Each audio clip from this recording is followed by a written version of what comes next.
Good afternoon students. ಇವತ್ತು ನಾವು ನಮ್ಮ ಪರಿಸರ ಈ ಒಂದು ಪಾಠದಲ್ಲಿ ಕೇಳಬಹುದಾದಂತ ಇಂಪಾರ್ಟೆಂಟ್ ಕ್ವಶನ್ಸ್ ಅನ್ನ ನಾವು ಈ ಒಂದು ಸೆಷನ್ ಅಲ್ಲಿ ಸ್ಟಡಿ ಮಾಡೋಣ. ಆಲ್ರೆಡಿ ನೀವು ಥಿಯೋರಿಟಿಕಲ್ ಪಾರ್ಟ್ ಅನ್ನ ಸ್ಟಡಿ ಮಾಡಿರ್ತೀರಾ ಅಲ್ವಾ? ನಾವೀಗ ಈ ಪಾಠದಲ್ಲಿ ಕೇಳಿರುವಂತಹ ಕೆಲವೊಂದು ಓಲ್ಡ್ ಕ್ವಶನ್ ಪೇಪರ್ ಅನ್ನ ರೆಫರ್ ಮಾಡಿ, ಹಾಗೆ ಕೆಲವೊಂದು ಇಂಪಾರ್ಟೆಂಟ್ ಕ್ವಶನ್ಸ್ ಯಾವ ಪ್ರಶ್ನೆಗಳನ್ನ ಕೇಳಬಹುದು ಇದರ ಆಧಾರದ ಮೇಲೆ ಕೆಲವೊಂದು ಪ್ರಶ್ನೆಗಳನ್ನ ಸಾಲ್ವ್ ಮಾಡ್ತಾ ಹೋಗೋಣ. ಆಯ್ತಾ? ನಾವು ಮೊದಲನೇದಾಗಿ ಮಲ್ಟಿಪಲ್ ಚಾಯ್ಸ್ ಕ್ವಶನ್ ಅನ್ನ ಸಾಲ್ವ್ ಮಾಡೋಣ. ಅದಾದ್ಮೇಲೆ 1 ಅಂಕದ ಪ್ರಶ್ನೆಗಳು, 2 ಅಂಕದ ಪ್ರಶ್ನೆಗಳು, ಈ ರೀತಿಯಾಗಿ ಕ್ವಶನ್ಸ್ ಅನ್ನ ಸಾಲ್ವ್ ಮಾಡ್ತಾ ಹೋಗೋಣ. ಆಯ್ತಾ? ನೋಡಿ, ಮೊದಲನೇ ಪ್ರಶ್ನೆ ಯಾವ ರೀತಿಯಾಗಿದೆ ಅಂದ್ರೆ, ಜಲಪರಿಸರ ವ್ಯವಸ್ಥೆಯಲ್ಲಿರುವ ಉತ್ಪಾದಕರು ಅಲ್ವಾ? ಜಲ ಪರಿಸರ ವ್ಯವಸ್ಥೆಯಲ್ಲಿರುವ ಉತ್ಪಾದಕರು. ಆಪ್ಷನ್ ಎ ಶೈವಲಗಳು, ಆಪ್ಷನ್ ಬಿ ಚಿಕ್ಕ ಮೀನುಗಳು, ಆಪ್ಷನ್ ಸಿ ಡಿಂಬಕಗಳು, ಆಪ್ಷನ್ ಡಿ ಪ್ರೋಟೋಸೋವಾಗಳು ಅಂತ ಇದೆ ಅಲ್ವಾ? ಇಲ್ಲಿ ಶೈವಲಗಳು ಹಾಗೆ ಚಿಕ್ಕ ಮೀನುಗಳು ಉತ್ಪಾದಕರಲ್ಲ ಅಲ್ವಾ? ಅವು ಇನ್ನೊಂದು ಜೀವಿಯ ಮೇಲೆ ಅವಲಂಬಿತವಾಗಿದೆ. ಇಲ್ಲಿ ಉತ್ಪಾದಕರು ಅಂದ್ರೆ ವಾತಾವರಣದಲ್ಲಿರುವ ಆಕ್ಸಿಜನ್, ಕಾರ್ಬನ್ ಡೈಆಕ್ಸೈಡ್ ಇರಬಹುದು, ಹಾಗೆ ಸೂರ್ಯನ ಬೆಳಕನ್ನು ಬಳಸಿಕೊಂಡು ತಮ್ಮ ಆಹಾರವನ್ನ ತಾವೇ ತಯಾರಿಸುವಂತಹ ಒಂದು ಜೀವಿಗಳಿಗೆ ಉತ್ಪಾದಕರು ಅಂತ ಹೇಳ್ತೇವೆ. ಹಾಗೆ ಡಿಂಬಕಗಳು ಕೂಡ ಬೇರೆ ಒಂದು ಜೀವಿಯ ಮೇಲೆ ಅವಲಂಬಿತವಾಗಿದೆ, ಆದ್ದರಿಂದ ಅವುಗಳನ್ನ ಉತ್ಪಾದಕರು ಎನ್ನುವುದಿಲ್ಲ. ಪ್ರೋಟೋಸೋವಾಗಳು ಕೂಡ ಉತ್ಪಾದಕಗಳಲ್ಲ ಅಲ್ವಾ? ಆದ್ರಿಂದ ಆಪ್ಷನ್ ಎ ಶೈವಲಗಳನ್ನ ಜಲಪರಿಸರ ವ್ಯವಸ್ಥೆಯಲ್ಲಿರುವ ಉತ್ಪಾದಕರು ಅಂತ ಹೇಳ್ತೇವೆ. ಆಪ್ಷನ್ ಎ ಸರಿಯಾದ ಉತ್ತರ.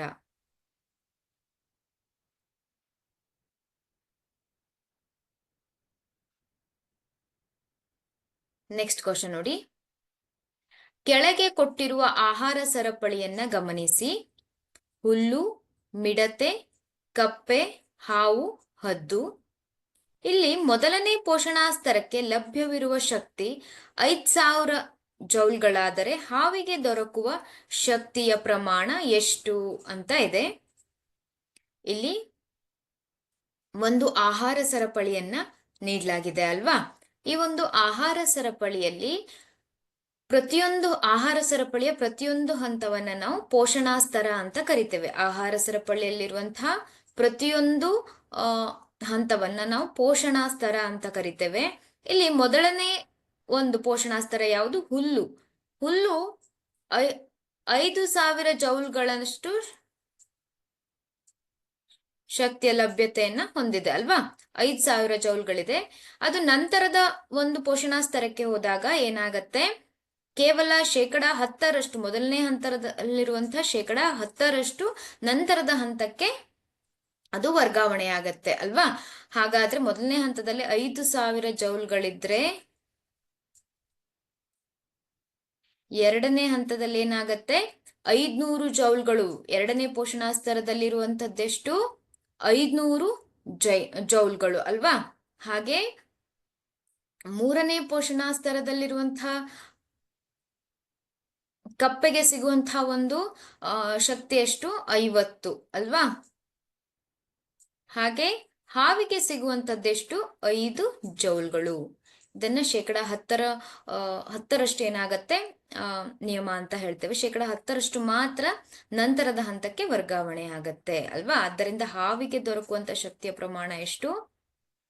5 ಜೌಲ್ಗಳು.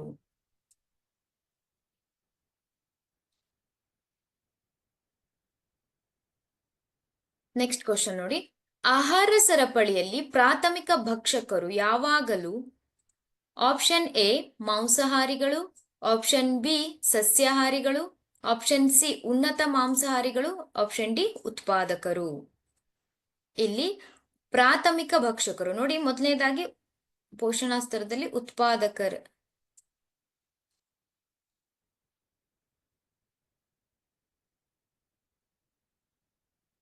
ಉತ್ಪಾದಕರಿರುತ್ತೆ ಅಲ್ವಾ? ಅದಾದ ನಂತರ ಏನಾಗಿರುತ್ತೆ? ಪ್ರಾಥಮಿಕ ಭಕ್ಷಕರು ಅಂತ ಇರುತ್ತೆ ಅಲ್ವಾ? ಪ್ರಾಥಮಿಕ ಭಕ್ಷಕರು. ಹಾಗೆ ನಂತರ ದ್ವಿತೀಯಕ ಭಕ್ಷಕರು ಅಲ್ವಾ?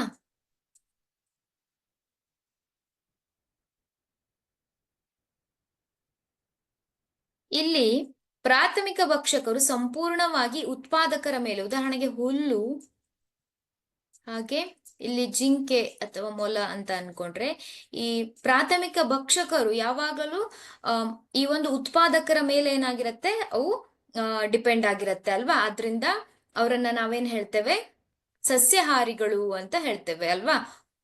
ದ್ವಿತೀಯಕ ಭಕ್ಷಕರನ್ನ ನಾವು ಮಾಂಸಾಹಾರಿಗಳು ಅಂತ ಕರಿತೇವೆ. ಆದ್ದರಿಂದ ಸರಿಯಾದ ಉತ್ತರ ಯಾವುದು, ಸಸ್ಯಾಹಾರಿಗಳು.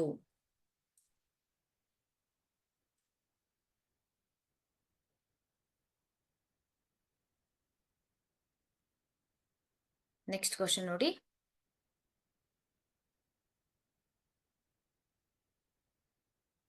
ಈ ಕೆಳಗಿನವುಗಳಲ್ಲಿ ಯಾವ ಗುಂಪುಗಳು ಜೈವಿಕ ವಿಘಟನೆಗೆ ಒಳಗಾಗುವ ವಸ್ತುಗಳನ್ನು ಮಾತ್ರ ಒಳಗೊಂಡಿದೆ? ಜೈವಿಕ ವಿಘಟನೆಗೆ ಒಳಗಾಗುವಂತಹ ಒಂದು ವಸ್ತುಗಳು,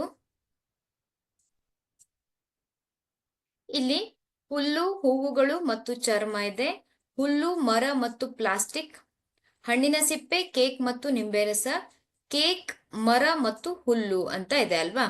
ಇಲ್ಲಿ ಈ ಪ್ರಶ್ನೆಯನ್ನ ನಾವು ಯಾವ ರೀತಿಯಾಗಿ ಇಲ್ಲಿ ಇದ್ ಮಾಡ್ಬೋದು ಅಂದ್ರೆ, ಜೈವಿಕ ವಿಘಟನೆಗೆ ಒಳಗಾಗದ ವಸ್ತುಗಳನ್ನ ಒಳಗೊಂಡಿರುವಂತಹ ಒಂದು ಗುಂಪು ಯಾವುದು ಅಂತ. ಜೈವಿಕ ವಿಘಟನೆಗೆ ಒಳಗಾಗದ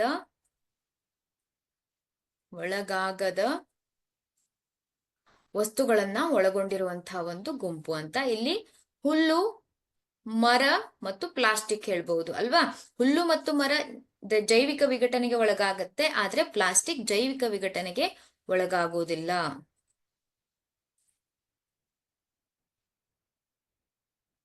ನೆಕ್ಸ್ಟ್ ಕ್ವಶನ್ ನೋಡಿ. ಈ ಕೆಳಗಿನವುಗಳಲ್ಲಿ ಯಾವುದರಿಂದ ಒಂದು ಆಹಾರ ಸರಪಳಿಯನ್ನ ರಚಿಸಬಹುದು? ಈ ಕೆಳಗಿನವುಗಳಲ್ಲಿ ಯಾವುದರಿಂದ ಆಹಾರ ಸರಪಳಿಯನ್ನ ರಚಿಸಬಹುದು? ಹುಲ್ಲು, ಗೋಧಿ ಮತ್ತು ಮಾವು, ಹುಲ್ಲು, ಮೇಕೆ ಮತ್ತು ಮಾನವ, ಮೇಕೆ, ಹಸು ಮತ್ತು ಆನೆ, ಹುಲ್ಲು, ಮೀನು ಮತ್ತು ಮೇಕೆ ಅಂತ ಇದೆ ಅಲ್ವಾ. ಇಲ್ಲಿ ನೋಡಿ, ಹುಲ್ಲು, ಗೋಧಿ ಮತ್ತು ಮಾವು ನೋಡಿ, ಯಾವಾಗಲೂ ಹುಲ್ಲು ಅಥವಾ ಸಸ್ಯಗಳು ಉತ್ಪಾದಕರು ಮೊದಲನೇ ಹಂತದಲ್ಲಿರುತ್ತೆ ಅಲ್ವಾ. ಹುಲ್ಲನ್ನ ತಿಂದು ಜೀವಿಸುವಂತ ಸಸ್ಯಾಹಾರಿಗಳು ಎರಡನೇ ಹಂತದಲ್ಲಿ ಇರ್ಬೇಕು. ಆಪ್ಷನ್ ಎ ದಲ್ಲಿ ಅದಿಲ್ಲ ಅಲ್ವಾ. ಹಾಗೆ ಇಲ್ಲೂ ಕೂಡ ಮೇಕೆ ಇದೆ, ಹಾಗೆ ಇಲ್ಲಿ ಮೇಕೆ ಇದೆ. ಆದ್ರಿಂದ ಈ ಒಂದು ಗುಂಪಿನಿಂದ ಆಹಾರ ಸರಪಳಿಯನ್ನ ತಯಾರಿಸಲಿಕ್ಕೆ ಸಾಧ್ಯ ಇಲ್ಲ. ಹಾಗೆ ಹುಲ್ಲು, ಮೀನು ಇದೆ ಅಲ್ವಾ, ಈ ಒಂದು ಇದರಿಂದನೂ ಕೂಡ ಸಾಧ್ಯ ಇಲ್ಲ. ಆದ್ರಿಂದ ನಾವೇನ್ ಹೇಳ್ಬೋದು, ಆಪ್ಷನ್ ಬಿ, ಹುಲ್ಲನ್ನ ತಿಂದು ಬದುಕುವಂತಹ ಮೇಕೆಯನ್ನ ತಿನ್ನುವಂತಹ ಮಾನವ ಅಲ್ವಾ. ಇದೊಂದು ಆಹಾರ ಸರಪಳಿ ಅಂತ ಹೇಳ್ಬಹುದು. ಆದ್ರೆ ಉಳಿದ 3 ಆಪ್ಷನ್ಸ್ ಇಂದ ಈ ಒಂದು ಆಹಾರ ಸರಪಳಿಯನ್ನ ರಚಿಸ್ಲಿಕ್ಕೆ ಸಾಧ್ಯ ಇಲ್ಲ.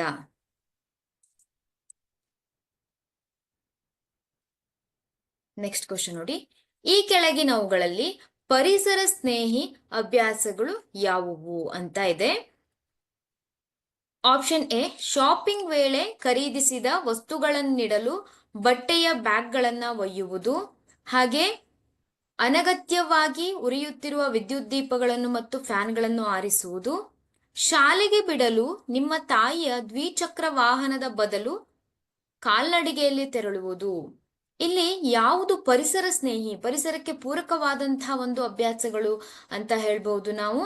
ಇಲ್ಲಿ ಶಾಪಿಂಗ್ ವೇಳೆ ಖರೀದಿಸಿದ ವಸ್ತುಗಳನ್ನಿಡಲು ಬಟ್ಟೆಯ ಬ್ಯಾಗ್ಗಳನ್ನು ಒಯ್ಯುವುದು, ಅದು ಕೂಡ ಸರಿಯಾಗಿದೆ ಅಲ್ವಾ.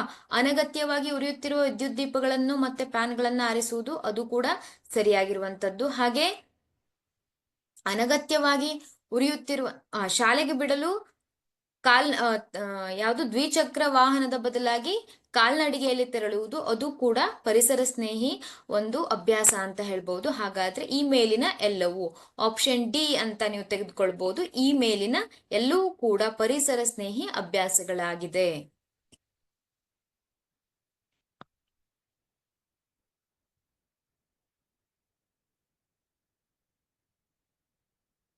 ನೆಕ್ಸ್ಟ್ ನೋಡಿ. ಈಗ 1 ಅಂಕದ ಪ್ರಶ್ನೆಗಳನ್ನ ನಾವು ನೋಡ್ತಾ ಹೋಗೋಣ. ಒಂದು ವೇಳೆ ನಾವು ಒಂದು ಪೋಷಣಾ ಸ್ತರದಲ್ಲಿನ ಎಲ್ಲಾ ಜೀವಿಗಳನ್ನ ಕೊಂದರೆ ಏನಾಗುತ್ತದೆ? ನೋಡಿ, ಹುಲ್ಲು,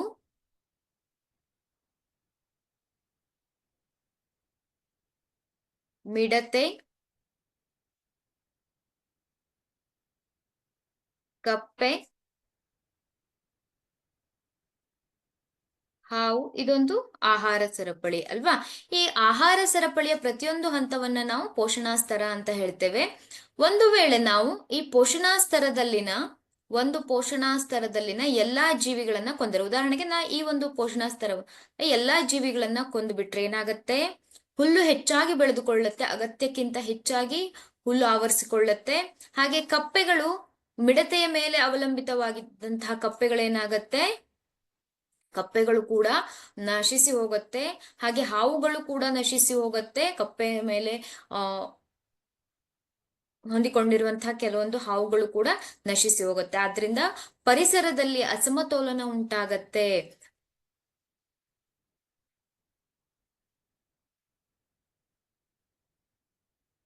ನೆಕ್ಸ್ಟ್ ಕ್ವಶನ್ ನೋಡಿ, ಶೀತಲೀಕರಣ ಘಟಕಗಳಲ್ಲಿ ಸಿಎಫ್ಸಿಗಳ ಬಳಕೆಯನ್ನು ಕಡ್ಡಾಯವಾಗಿ ನಿಷೇಧಿಸಲಾಗಿದೆ ಏಕೆ? ಪ್ರಶ್ನೆಯನ್ನ ನೋಟ್ ಮಾಡ್ಕೊಳ್ಳಿ.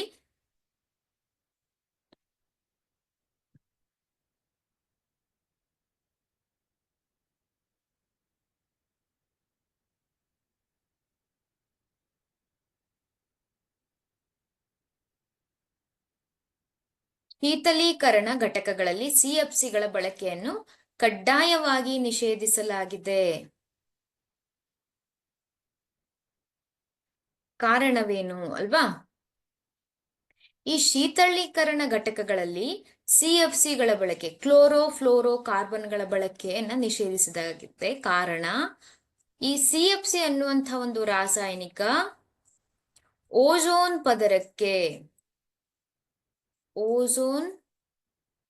ಪದರಕ್ಕೆ ಹಾನಿಯನ್ನ ಉಂಟು ಮಾಡುತ್ತೆ.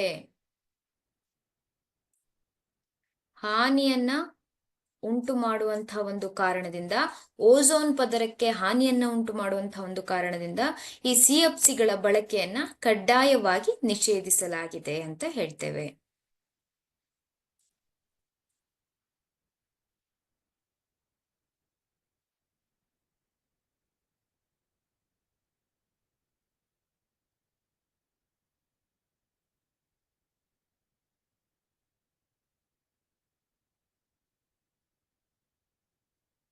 ಪರಿಸರ ವ್ಯವಸ್ಥೆಯಲ್ಲಿ ಆಹಾರ ಸರಪಳಿಯ ಉನ್ನತ ಸ್ತರಕ್ಕೆ ತಲುಪಿದಂತೆ ಜೀವಿಗಳ ಸಂಖ್ಯೆ ಕಡಿಮೆಯಾಗುತ್ತದೆ ಏಕೆ? ಇಲ್ಲಿ ನೋಡಿ, ಒಂದು ಪರಿಸರ ವ್ಯವಸ್ಥೆಯಲ್ಲಿ ನೋಡಿ, ಹುಲ್ಲು ಉತ್ಪಾದಕರು ಹೆಚ್ಚಿನ ಪ್ರಮಾಣದಲ್ಲಿರುತ್ತೆ ಅಲ್ವಾ? ಹುಲ್ಲನ್ನು ತಿಂದು ಬದುಕುವಂತಹ ಜಿಂಕೆ ಹುಲ್ಲಿನ ಸಂಖ್ಯೆಯಲ್ಲಿ ಇರುವುದಿಲ್ಲ, ಹುಲ್ಲಿಗಿಂತ ಕಡಿಮೆ ಸಂಖ್ಯೆಯಲ್ಲಿರುತ್ತೆ. ಜಿಂಕೆಯನ್ನು ತಿಂದು ಬದುಕುವಂತ ಒಂದು ಹುಲಿ ಜಿಂಕೆಗಳಿಗಿಂತ ಕಡಿಮೆ ಸಂಖ್ಯೆಯಲ್ಲಿರುತ್ತೆ. ಈ ಒಂದು ಪರಿಸರ ವ್ಯವಸ್ಥೆಯಲ್ಲಿ ಉನ್ನತ ಸ್ತರಕ್ಕೆ, ಅಂದ್ರೆ ನೋಡಿ, ಉನ್ನತ ಸ್ತರದಲ್ಲಿರುವಂತದ್ದು ಹುಲಿ ಅಲ್ವಾ? ಉನ್ನತ ಸ್ತರಕ್ಕೆ ಹೋದ ಹಾಗೆ ಏನಾಗತ್ತೆ? ಅದು ಜೀವಿಗಳ ಸಂಖ್ಯೆ ಕಡಿಮೆ ಆಗ್ತಾ ಹೋಗುತ್ತೆ. ಕಾರಣ, ಪ್ರತಿಯೊಂದು ಹಂತದಲ್ಲಿ ವರ್ಗಾವಣೆಯಾಗಿರುವಂತಹ ಒಂದು ಶಕ್ತಿ ಏನಿದೆ ಅದು ಕಡಿಮೆ ಇರುತ್ತೆ ಅಲ್ವಾ? ಕಡಿಮೆ ಆಗ್ತಾ ಹೋಗುತ್ತೆ. ಕೇವಲ 10ರಷ್ಟು ಮಾತ್ರ ಒಂದು ಹಂತದಿಂದ ಇನ್ನೊಂದು ಹಂತಕ್ಕೆ ವರ್ಗಾವಣೆ ಆಗೋದ್ರಿಂದ ಅಲ್ಲಿ ಜೀವಿಗಳ ಸಂಖ್ಯೆಯು ಕೂಡ ಏನಾಗುತ್ತೆ? ಕಡಿಮೆ ಆಗ್ತಾ ಹೋಗುತ್ತೆ.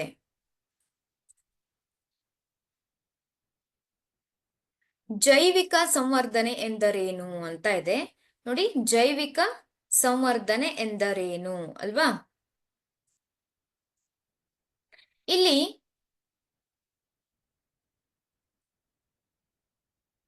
ರೈತರು ಬಳಸುವಂತಹ ಕೀಟನಾಶಕಗಳಿರಬಹುದು, ಹಾಗೆ ರಾಸಾಯನಿಕಗಳಿರಬಹುದು. ಬಳಸುವಂತಹ ರಾಸಾಯನಿಕಗಳು ನೀರಿನ ಸಲೆಯನ್ನ ಸೇರಿಕೊಳ್ಳುತ್ತೆ.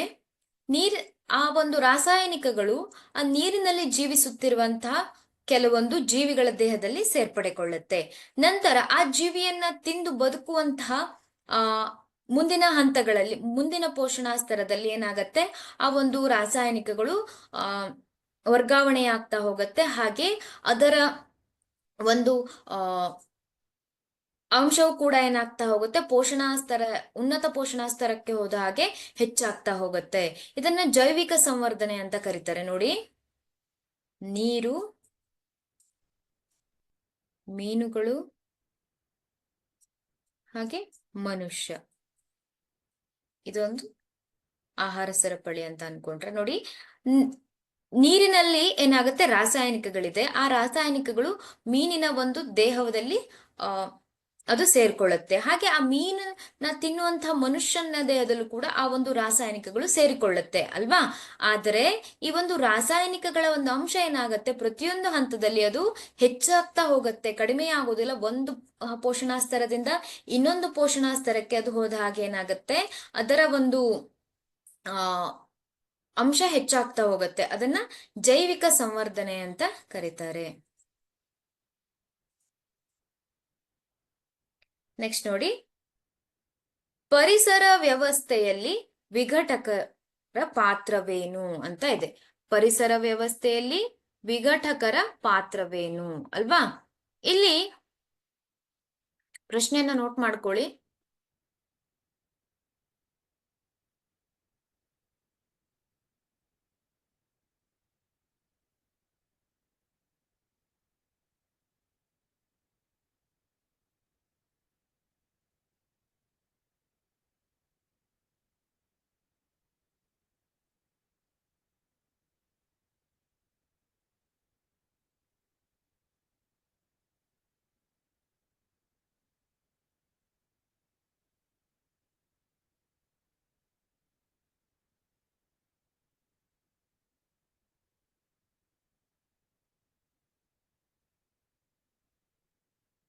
ಪರಿಸರ ವ್ಯವಸ್ಥೆಯಲ್ಲಿ ವಿಘಟಕರು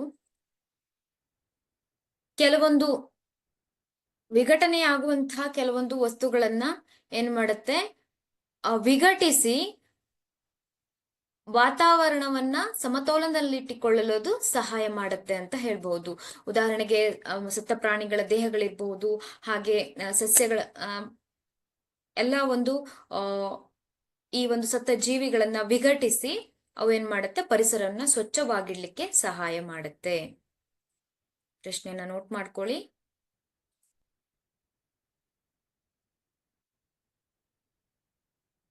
ನೆಕ್ಸ್ಟ್ ಕ್ವಶನ್ ನೋಡಿ, ಕೆಳಗಿನವುಗಳನ್ನ ನೈಸರ್ಗಿಕ ಮತ್ತು ಕೃತಕ ಪರಿಸರ ವ್ಯವಸ್ಥೆಗಳಾಗಿ ವಿವರಿಸಿ. ನೈಸರ್ಗಿಕ ಅಂದ್ರೆ ನೈಸರ್ಗಿಕವಾಗಿ ನಿರ್ಮಿತವಾದಂಥವು ಅಲ್ವಾ. ಹಾಗೆ ಕೃತಕ ಪರಿಸರ ವ್ಯವಸ್ಥೆಗಳು, ಕೃತಕ ಪರಿಸರ ವ್ಯವಸ್ಥೆಗಳಂದ್ರೆ ಮಾನವನು ನಿರ್ಮಿತ ಮಾಡಿರುವಂತಹ ಒಂದು ಪರಿಸರ ವ್ಯವಸ್ಥೆ, ಅದನ್ನ ಕೃತಕ ಪರಿಸರ ವ್ಯವಸ್ಥೆ ಅನ್ಬೋದು. ಉದಾಹರಣೆಗೆ ಪೈರುಗದ್ದೆ, ಇಲ್ಲಿ ಪೈರುಗದ್ದೆ ಮಾನವ ನಿರ್ಮಿತ ಅಲ್ವಾ, ಅದರಿಂದ ಅದನ್ನ ಕೃತಕ ಪರಿಸರ ವ್ಯವಸ್ಥೆ ಅನ್ನುವರು. ಹಾಗೆ ನೈಸರ್ಗಿಕ, ಇಲ್ಲಿ ನೋಡಿ ಕೆರೆ ಸರೋವರ ಇರ್ಬಹುದು, ಅವು ನೈಸರ್ಗಿಕವಾಗಿ ಇರುವಂತದ್ದು, ಆದ್ದರಿಂದ ಅವುಗಳನ್ನ ನೈಸರ್ಗಿಕ ಪರಿಸರ ವ್ಯವಸ್ಥೆ ಎನ್ನಬಹುದು.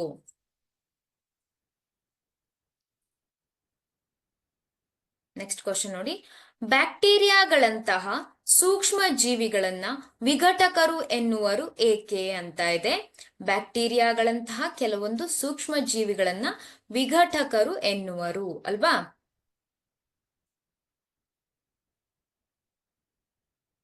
ನೋಡಿ, ಇಲ್ಲಿ ಬ್ಯಾಕ್ಟೀರಿಯಾಗಳು ಹಾಗೆ ಕೆಲವೊಂದು ಸೂಕ್ಷ್ಮ ಜೀವಿಗಳು, ಕೆಲವೊಂದು ಶಿಲೀಂಧ್ರಗಳೇನ್ ಮಾಡುತ್ತೆ, ಸತ್ತ ಪ್ರಾಣಿಗಳ ದೇಹವನ್ನ ವಿಘಟಿಸಿ ಅಲ್ಲಿರುವಂತಹ ಸಾವಯವ ಅಂಶಗಳನ್ನ ನಿರವಯವ ಲವಣಗಳಾಗಿ ಬದಲಾವಣೆ ಮಾಡುತ್ತೆ. ಆದ್ದರಿಂದ ಅವುಗಳನ್ನ ವಿಘಟಕರು ಎನ್ನುವರು. ನೆಕ್ಸ್ಟ್ ಕ್ವಶನ್ ನೋಡಿ, ಪರಿಸರ ವ್ಯವಸ್ಥೆಯಲ್ಲಿ ವಿಘಟಕಗಳ ಪಾತ್ರವೇನು ಅಂತ ಇದೆ. ಇದು ಕೂಡ ಸೇಮ್ ಇರುವಂತದ್ದು. ವಿಘಟಕಗಳು ಸತ್ತ ಜೀವಿಯ ಅವಶೇಷಗಳು ಮತ್ತು ತ್ಯಾಜ್ಯಗಳನ್ನ ವಿಘಟಿಸುತ್ತವೆ.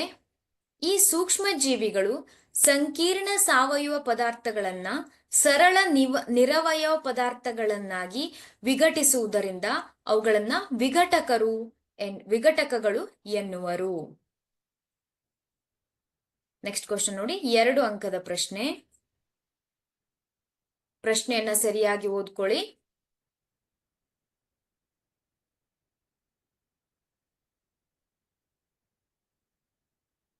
ಆಹಾರ ಸರಪಳಿಯಲ್ಲಿ ವಿವಿಧ ಪೋಷಣಾ ಸ್ತರಗಳ ಶಕ್ತಿಯು ಮುಂದೆ ಸಾಗಿದಂತೆ ಹಿಂದಿನ ಹಂತಗಳಿಗೆ ಒದಗುವುದಿಲ್ಲ, ಕಾರಣಗಳನ್ನ ಕೊಡಿ ಅಂತ ಇದೆ. ಇದು 2 ಅಂಕಕ್ಕೆ ಕೇಳಬಹುದಾದಂತ ಪ್ರಶ್ನೆ. ಆಹಾರ ಸರಪಳಿಯಲ್ಲಿ ವಿವಿಧ ಪೋಷಣಾ ಸ್ತರಗಳ ಶಕ್ತಿಯು ಮುಂದೆ ಸಾಗಿದಂತೆ ಹಿಂದಿನ ಹಂತಗಳಿಗೆ ಒದಗುವುದಿಲ್ಲ, ಕಾರಣಗಳನ್ನ ಕೊಡಿ ಅಂತ ಇದೆ.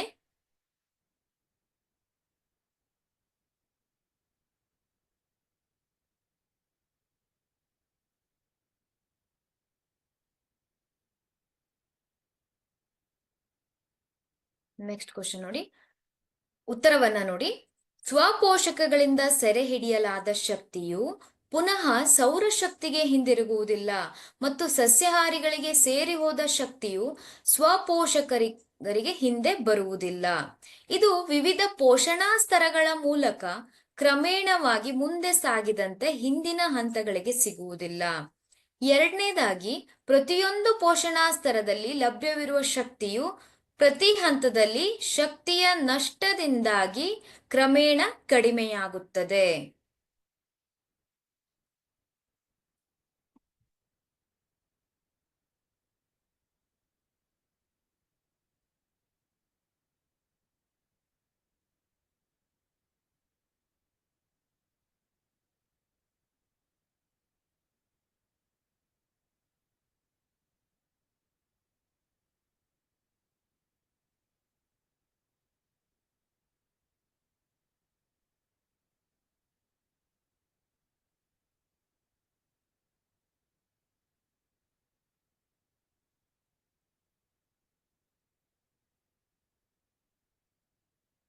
ನೆಕ್ಸ್ಟ್ ಕ್ವಶನ್ ನೋಡಿ,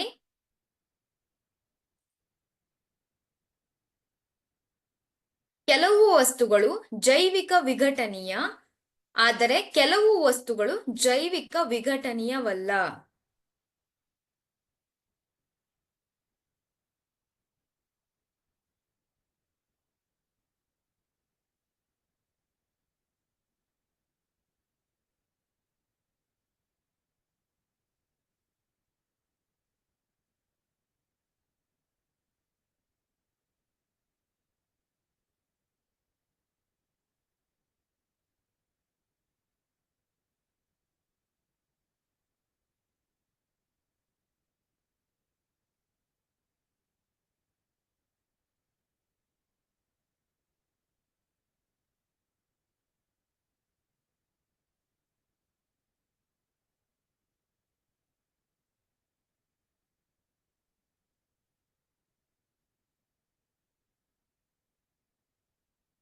ನೋಡಿ, ಕೆಲವು ವಸ್ತುಗಳು ಜೈವಿಕ ವಿಘಟನೀಯ ಮತ್ತು ಕೆಲವು ವಸ್ತುಗಳು ಜೈವಿಕ ವಿಘಟನೀಯವಲ್ಲ.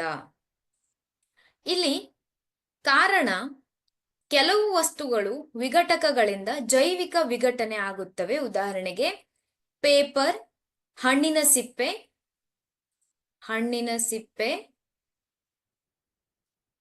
ಮುಂತಾದವು. ಆದರೆ ಪ್ಲಾಸ್ಟಿಕ್, ಚರ್ಮದಂತಹ ವಸ್ತುಗಳು ವಿಘಟನೆ ಆಗುವುದಿಲ್ಲ. ಇಂತಹ ವಸ್ತುಗಳನ್ನ ಜೈವಿಕ ವಿಘಟನೀಯವಲ್ಲದ ವಸ್ತುಗಳು ಎನ್ನುತ್ತೇವೆ.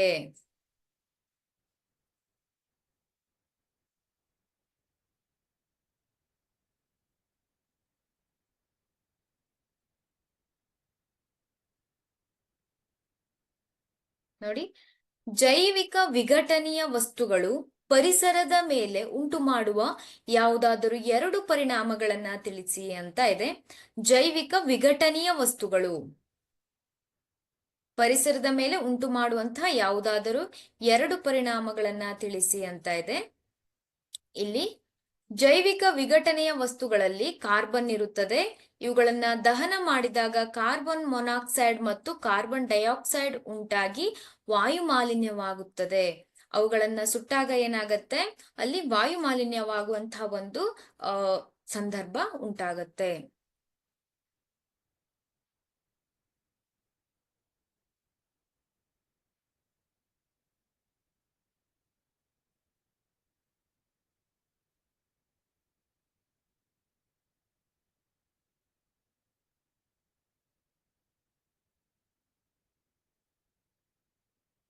ನೆಕ್ಸ್ಟ್ ಕ್ವಶನ್ ನೋಡಿ, ಜೈವಿಕ ವಿಘಟನೀಯವಲ್ಲದ ವಸ್ತುಗಳು ಪರಿಸರದ ಮೇಲೆ ಉಂಟು ಮಾಡುವ ಯಾವುದಾದರೂ ಎರಡು ಪರಿಣಾಮಗಳನ್ನ ತಿಳಿಸಿ ಅಂತ ಇದೆ. ಜೈವಿಕ ವಿಘಟನೀಯವಲ್ಲದ ವಸ್ತುಗಳು ಪರಿಸರದ ಮೇಲೆ ಉಂಟು ಮಾಡುವಂತಹ ಯಾವುದಾದರೂ ಎರಡು ಪರಿಣಾಮ ಅಂತ ಇದೆ.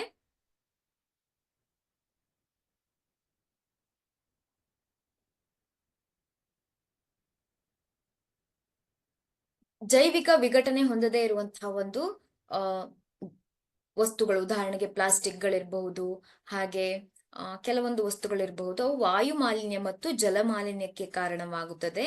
ಕಾರಣ ಇವು ವಿಘಟನೆಯಾಗುವುದಿಲ್ಲ, ವಿಘಟನೆ ಹೊಂದದೆ. ಹಾಗೆ ಕೆಲವೊಂದು ಜೀವಿಗಳಿಗೆ ರೋಗಗಳನ್ನು ತರಲು ಕೂಡ ಈ ಒಂದು ವಸ್ತುಗಳು ಕಾರಣವಾಗುತ್ತದೆ.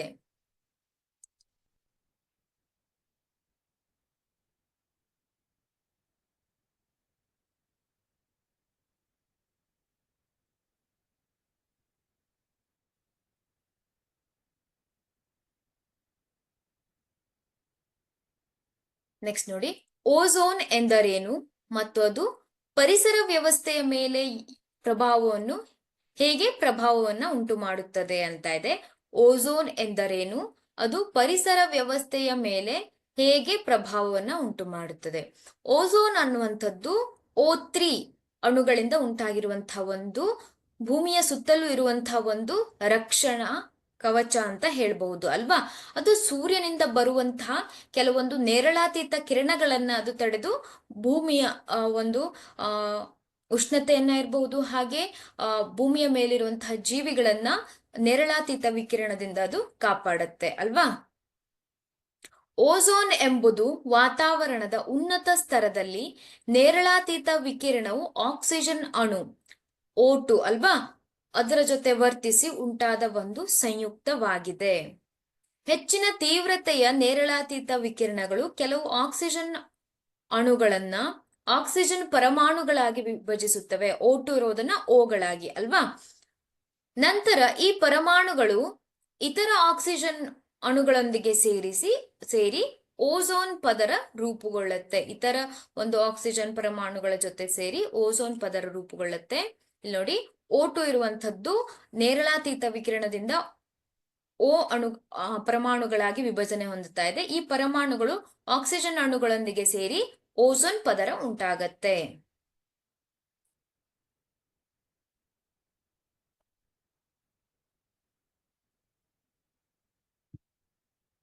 ನೆಕ್ಸ್ಟ್ ಕ್ವಶನ್ ನೋಡಿ, ತ್ಯಾಜ್ಯ ವಿಲೇವಾರಿಯನ್ನ ಕಡಿಮೆ ಮಾಡಲು ನೀವು ಹೇಗೆ ಸಹಾಯ ಮಾಡುವಿರಿ, ಯಾವುದಾದರೂ ಎರಡು ವಿಧಾನ ತಿಳಿಸಿ ಅಂತ ಇದೆ. ತ್ಯಾಜ್ಯ ವಿಲೇವಾರಿಯನ್ನ ಕಡಿಮೆ ಮಾಡಲು ಅಲ್ವಾ, ಇಲ್ಲಿ ಪ್ಲಾಸ್ಟಿಕ್ಗಳ ಬಳಕೆಯನ್ನ ಕಡಿಮೆ ಮಾಡಬೇಕು, ಹಾಗೆ ತ್ಯಾಜ್ಯಗಳನ್ನ ಸಂಗ್ರಹಿಸಿ ಅದರಿಂದ ಅನಿಲವನ್ನ ಉತ್ಪಾದನೆ ಮಾಡುವುದರಿಂದ ಇದೊಂದು ಪರ್ಯಾಯ ಶಕ್ತಿಯ ಆಕರವಾಗುತ್ತದೆ. ಈ ರೀತಿಯಾಗಿ ನಾವು ತ್ಯಾಜ್ಯವನ್ನ ವಿಲೇವಾರಿ ಮಾಡಬಹುದು.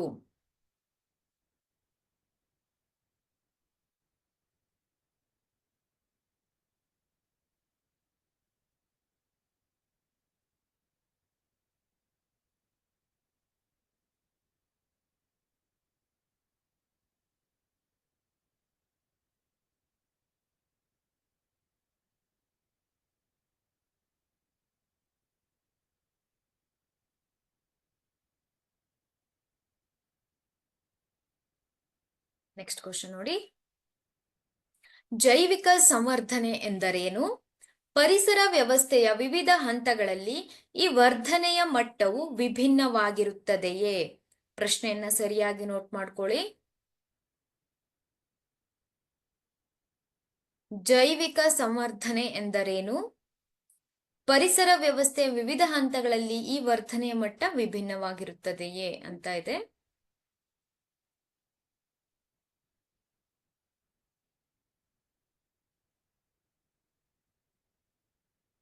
ನೋಡಿ, ರೈತರು ಉಪಯೋಗಿಸುವ ಕೀಟನಾಶಕಗಳು ಮತ್ತು ಇತರ ರಾಸಾಯನಿಕಗಳು ವಿಘಟನೆಗೆ ಒಳಗಾಗದ ಕಾರಣ ಇವು ಪ್ರತಿ ಪೋಷಣಾ ಸ್ತರದಲ್ಲಿ ಸಂಗ್ರಹಿಸಲ್ಪಡುತ್ತವೆ ಮತ್ತು ಇವು ಗರಿಷ್ಠ ಸಾಂದ್ರತೆಯಲ್ಲಿ ನಮ್ಮ ದೇಹದಲ್ಲಿ ಉನ್ನತ ಪೋಷಣಾ ಹಂತದಲ್ಲಿ ಸಂಗ್ರಹವಾಗುತ್ತದೆ. ಇದನ್ನ ಜೈವಿಕ ಸಂವರ್ಧನೆ ಎನ್ನುವರು. ಪರಿಸರ ವ್ಯವಸ್ಥೆಯ ವಿವಿಧ ಹಂತಗಳಲ್ಲಿ ಇದು ವಿಭಿನ್ನವಾಗಿರುತ್ತದೆ. ವಿವಿಧ ಪರಿಸರ ವ್ಯವಸ್ಥೆಗಳಲ್ಲಿ ಇದು ವಿಭಿನ್ನವಾಗಿರುತ್ತೆ ಅಂತ ಹೇಳಬಹುದು.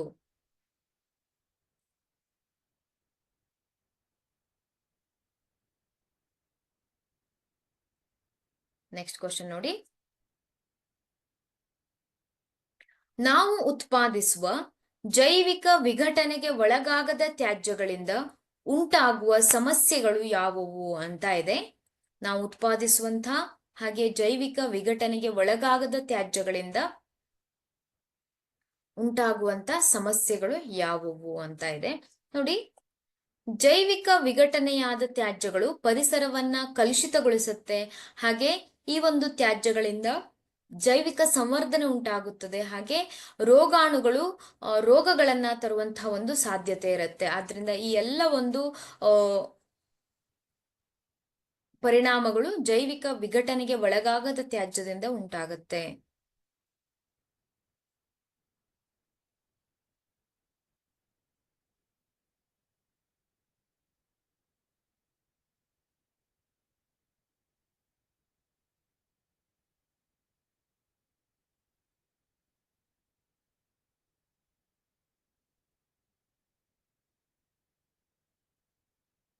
ನೆಕ್ಸ್ಟ್ ಕ್ವಶನ್ ನೋಡಿ.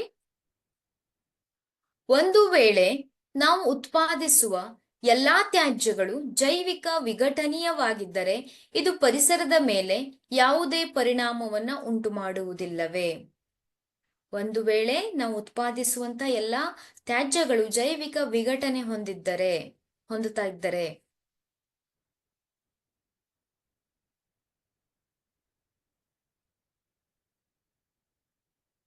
ನೋಡಿ, ಎಲ್ಲಾ ತ್ಯಾಜ್ಯಗಳು ಜೈವಿಕ ವಿಘಟನೀಯವಾದರೆ ಅದು ಕೂಡ ಪರಿಸರದಲ್ಲಿ ಅಸಮತೋಲನ ಉಂಟಾಗ್ಲಿಕ್ಕೆ ಕಾರಣವಾಗತ್ತೆ ಅಲ್ವಾ?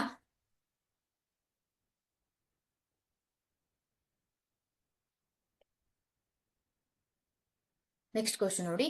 ಓಝೋನ್ ಪದರಕ್ಕೆ ಉಂಟಾಗುವ ಹಾನಿಯು ಕಾಳಜಿಗೆ ಕಾರಣವಾಗಿದೆ ಏಕೆ ಅಂತ ಇದೆ. ಈ ಹಾನಿಯನ್ನ ಸೀಮಿತಗೊಳಿಸಲು ಯಾವ ಕ್ರಮಗಳನ್ನ ತೆಗೆದುಕೊಳ್ಳಲಾಗುತ್ತಿದೆ? ಓಝೋನ್ ಪದರಕ್ಕೆ ಉಂಟಾಗುವ ಹಾನಿಯು ಕಾಳಜಿಗೆ ಕಾರಣವಾಗಿದೆ ಅಂತ ಇದೆ.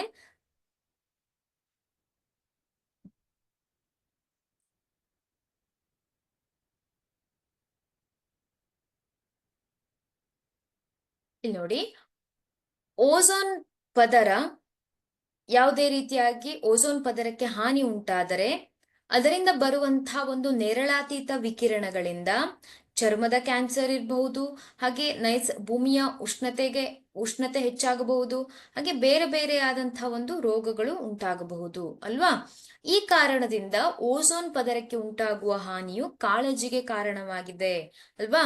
ಈ ಹಾನಿಯನ್ನ ಸೀಮಿತಗೊಳಿಸಲು ನಾವು ಈ ಕೆಳಗಿನ ಅಂಶಗಳನ್ನ ಗಮನದಲ್ಲಿಟ್ಟುಕೊಳ್ಳಬೇಕು. ವಾಹನಗಳ ಸಂಖ್ಯೆಯನ್ನ ಕಡಿಮೆ ಮಾಡಬೇಕು, ಫಾಸಿಲ್ ಇಂಧನಗಳ ಬಳಕೆಯನ್ನ ಕಡಿಮೆ ಮಾಡಬೇಕು, ಪ್ರಪಂಚದಾದ್ಯಂತ CFC ಮುಕ್ತ ರೆಫ್ರಿಜರೇಟರ್ಗಳನ್ನ ಎಲ್ಲ ಕಂಪನಿಗಳು ತಯಾರಿಸಬೇಕು. CFC ಮುಕ್ತ ರೆಫ್ರಿಜರೇಟರ್ಗಳನ್ನ, ಈ ಒಂದು CFC ಕ್ಲೋರೋಫ್ಲೋರೋ ಕಾರ್ಬನ್ ಅನ್ನುವಂಥದ್ದು ಅತಿಯಾಗಿ ಅದು ಓಝೋನ್ ಪದರಕ್ಕೆ ಹಾನಿಯನ್ನು ಉಂಟು ಮಾಡುತ್ತೆ.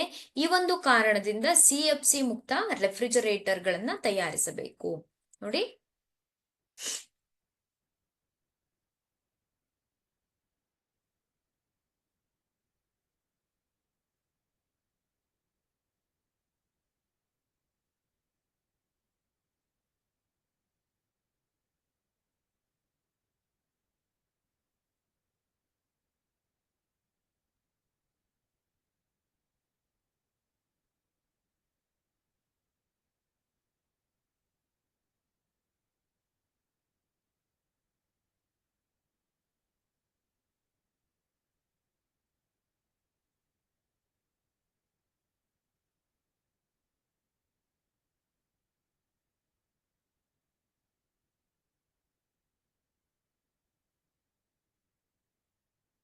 ನೆಕ್ಸ್ಟ್ ಕ್ವಶನ್ ನೋಡಿ.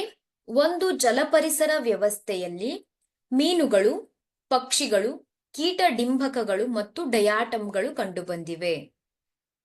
ಈ ಜೀವಿಗಳನ್ನ ಬಳಸಿಕೊಂಡು ಒಂದು ಆಹಾರ ಸರಪಳಿಯನ್ನ ರಚಿಸಿ, ಈ ಆಹಾರ ಸರಪಳಿಯಲ್ಲಿ ತೃತೀಯ ಭಕ್ಷಕ ಜೀವಿಗಳಿಗೆ 10 ಕ್ಯಾಲೋರಿಗಳಷ್ಟು ಶಕ್ತಿಯು ಲಭ್ಯವಾದರೆ ಮೊದಲನೇ ಪೋಷಣಾಸ್ತರದ ಜೀವಿಗಳಲ್ಲಿ ಉತ್ಪಾದನೆಯಾದಂತ ಶಕ್ತಿಯ ಪ್ರಮಾಣ ಎಷ್ಟು ಅಂತ ಇದೆ. ಪ್ರಶ್ನೆಯನ್ನ ಸರಿಯಾಗಿ ನೋಡ್ಕೊಳ್ಬೇಕು. ನೋಡಿ, ಒಂದು ಜಲ ಪರಿಸರ ವ್ಯವಸ್ಥೆಯಲ್ಲಿ ಯಾವ ಯಾವ ಜೀವಿಗಳನ್ನ ಕೊಟ್ಟಿದ್ದಾರೆ? ಮೀನುಗಳನ್ನ ಕೊಟ್ಟಿದ್ದಾರೆ, ಪಕ್ಷಿಗಳು, ಕೀಟಡಿಂಬಕಗಳು ಮತ್ತು ಡಯಾಟಮ್ಗಳು ಅಲ್ವಾ. ಇವು ಕೊಟ್ಟಿರುವಂತ ಜೀವಿಗಳನ್ನ ಬಳಸಿಕೊಂಡು ಆಹಾರ ಸರಪಳಿಯನ್ನ ರಚಿಸಬೇಕಾದ್ರೆ ಮೊದಲನೇದಾಗಿ ಉತ್ಪಾದಕರು ಅಲ್ವಾ. ಇಲ್ಲಿ ಡಯಾಟಮ್ಗಳನ್ನ ನಾವು ಉತ್ಪಾದಕರು ಅಂತ ಹೇಳ್ಬಹುದು.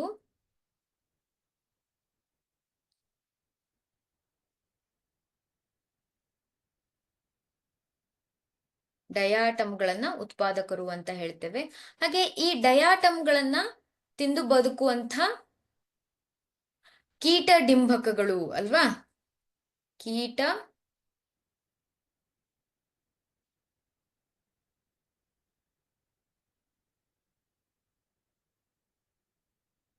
ಡಿಂಬಕಗಳು, ಕೀಟ ಡಿಂಬಕಗಳು, ಕೀಟ ಡಿಂಬಕಗಳನ್ನ ತಿನ್ನುವಂತಹ ಮೀನುಗಳು, ಹಾಗೆ ಮೀನುಗಳನ್ನ ತಿನ್ನುವಂತ ಪಕ್ಷಿಗಳು. ನಾನಿಲ್ಲಿ ಬರೀತಾ ಇದ್ದೇನೆ ಪಕ್ಷಿಗಳು ಅಲ್ವಾ. ನೋಡಿ, ಇದನ್ನ ಒಂದು ಆಹಾರ ಸರಪಳಿ ಅಂತ ಹೇಳ್ಬಹುದು. ಈ ಆಹಾರ ಸರಪಳಿಯಲ್ಲಿ ತೃತೀಯ ಭಕ್ಷಕ ಜೀವಿಗಳಿಗೆ 10 ಕ್ಯಾಲೋರಿಗಳಷ್ಟು ಶಕ್ತಿಯು ಲಭ್ಯವಾದರೆ ಮೊದಲನೇ ಪೋಷಣಾಸ್ತರದ ಜೀವಿಗಳಲ್ಲಿ ಉತ್ಪಾದನೆಯಾದ ಶಕ್ತಿಯ ಪ್ರಮಾಣ ಎಷ್ಟು ಅಂತ ಇದೆ. ಇಲ್ಲಿ ತೃತೀಯ ಭಕ್ಷಕ ಜೀವಿಗಳಿಗೆ, ಇಲ್ಲಿ ಕೀಟಡಂಬಕಗಳನ್ನ ಪ್ರಾಥಮಿಕ ಭಕ್ಷಕಗಳು ಅಂತ ಹೇಳ್ತೇವೆ ಅಲ್ವಾ. ಇವು ಉತ್ಪಾದಕರು, ಇವು ಪ್ರಾಥಮಿಕ ಭಕ್ಷಕರು, ದ್ವಿತೀಯಕ ಭಕ್ಷಕರು, ಇವುಗಳನ್ನ ಪಕ್ಷಿಗಳನ್ನ ತೃತೀಯ ಭಕ್ಷಕಗಳು ಅಂತ ಹೇಳ್ತೇವೆ ಅಲ್ವಾ. ಈಗ ತೃತೀಯ ಭಕ್ಷಕ ಜೀವಿಗಳಿಗೆ ಸಿಗುವಂತಹ ಶಕ್ತಿ ಎಷ್ಟು? 10 ಕ್ಯಾಲೋರಿಗಳು ಅಲ್ವಾ.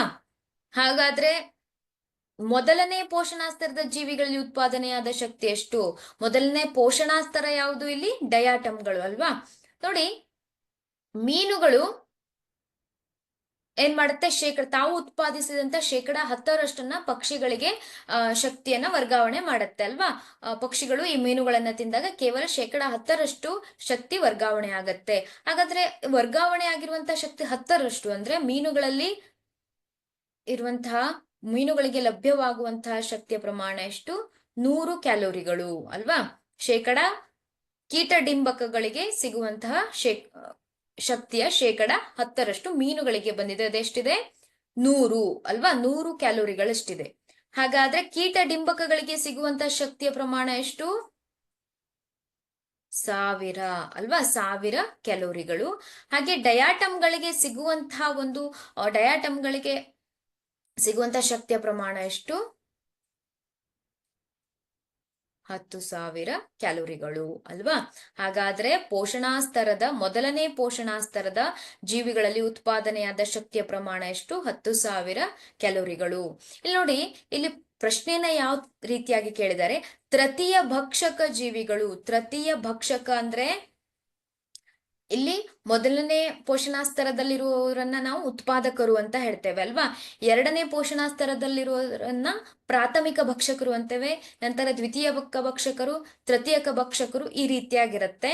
ಹಾಗೆ ನಂತರ ಕೇಳಿರುವಂತ ಪ್ರಶ್ನೆ ನೋಡಿ, ಮೊದಲನೇ ಪೋಷಣಾಸ್ತರ ಅಲ್ವಾ. ಮೊದಲನೇ ಪೋಷಣಾಸ್ತರ ಅಂದ್ರೆ ಈ ಒಂದು ಆಹಾರ ಸರಪಳಿಯ ಪ್ರತಿಯೊಂದು ಹಂತವನ್ನ ನಾವು ಪೋಷಣಾಸ್ತರ ಅಂತ ಕರಿತೇವೆ. ಇಲ್ಲಿ ಮೊದಲನೇ ಪೋಷಣಾಸ್ತರ ಯಾವುದು? ಡಯಾಟಮ್ ಅಲ್ವಾ, ಉತ್ಪಾದಕರು. ಆದ್ರಿಂದ ಇಲ್ಲಿ 10,000 ಕ್ಯಾಲೋರಿಗಳು ಅಂತ ಹೇಳ್ಬಹುದು. ನೋಡಿ, ಈ ರೀತಿಯಾದಂತಹ ಪ್ರಶ್ನೆಗಳನ್ನ ಕೂಡ ಕೇಳ್ತಾರೆ. ನೋಡಿ, ಪ್ರಶ್ನೆಯನ್ನ ನೋಟ್ ಮಾಡ್ಕೊಳ್ಳಿ. ಓಕೆ, ಸೊ ಡಿಯರ್ ಸ್ಟೂಡೆಂಟ್ಸ್, ನಾನು ಇಲ್ಲಿಗೆ ಕ್ಲಾಸ್ ಅನ್ನ ಸ್ಟಾಪ್ ಮಾಡ್ತೇನೆ. Thank you. ನೆಕ್ಸ್ಟ್ ಕ್ಲಾಸಲ್ಲಿ ನಾನು ಕಂಟಿನ್ಯೂ ಮಾಡ್ತೇನೆ. ಓಕೆನಾ? Thank you.